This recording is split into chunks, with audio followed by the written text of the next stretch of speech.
ನೀವ್ ಅನ್ಕೊಳ್ತಿದ್ದೀರಾ ಅಲ್ವಾ, ಇವನೇನ್ ಮಾಡ್ತಿದ್ದಾನೆ, ಇವನೇನ್ ಬರೀತಿದ್ದಾನೆ ಅಂತ. ನೋಡ್ತೀರಾ, ಈಗ ನೀವ್ ಅನ್ಕೋತಿರ್ಬಹುದು ನಾನು ಮಣ್ಣಿನ ಮೇಲೆ ಮಣ್ಣು ಅಂತ ಯಾಕೆ ಬರೀತಿದ್ದೀನಿ ಅಂತ.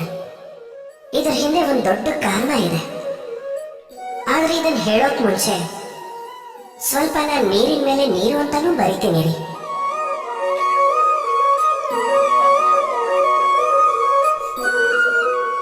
ಏನಾಯ್ತು, ನಾನೇನ್ ಬರುತ್ತೋ ಅದು ನನಗೆ ಯಾಕೆ ಕಾಣಿಸ್ತಿಲ್ಲ?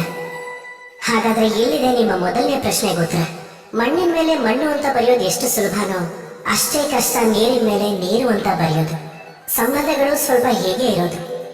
ಸಂಬಂಧ ಮಾಡ್ಕೊಳ್ಳುವಾಗ ಮಣ್ಣಿನ ಮೇಲೆ ಬರೆದಷ್ಟೇ ಸುಲಭ, ಆಮೇಲೆ ನಿಭಾಯಿಸುವಾಗ ನೀರಿನ ಮೇಲೆ ಬರೆದಷ್ಟೇ ಕಷ್ಟ. ಈಗ ಪ್ರಶ್ನೆ ಏನ್ ಬರುತ್ತೆ ಅಂದ್ರೆ, ನೀರಿನ ಮೇಲೆ ಬರೆಯೋಕ್ ಹೇಗಾಗುತ್ತೆ ಅಂತ.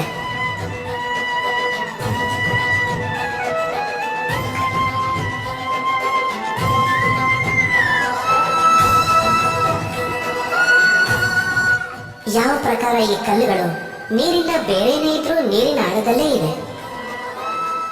ಸಂಬಂಧಗಳನ್ನು ನಾವು ಸರಿಯಾಗಿ ಇದೇ ರೀತಿ ನಿಭಾಯಿಸಬೇಕು. ಈ ಕಲ್ಲುಗಳ ಥರ ನಿಷ್ಠೆಯಿಂದ ಆಳಕ್ಕಿಳಿಯಿರಿ, ಸಂಬಂಧ ಯಾವತ್ತೂ ಮುರಿಯೋಲ್ಲ.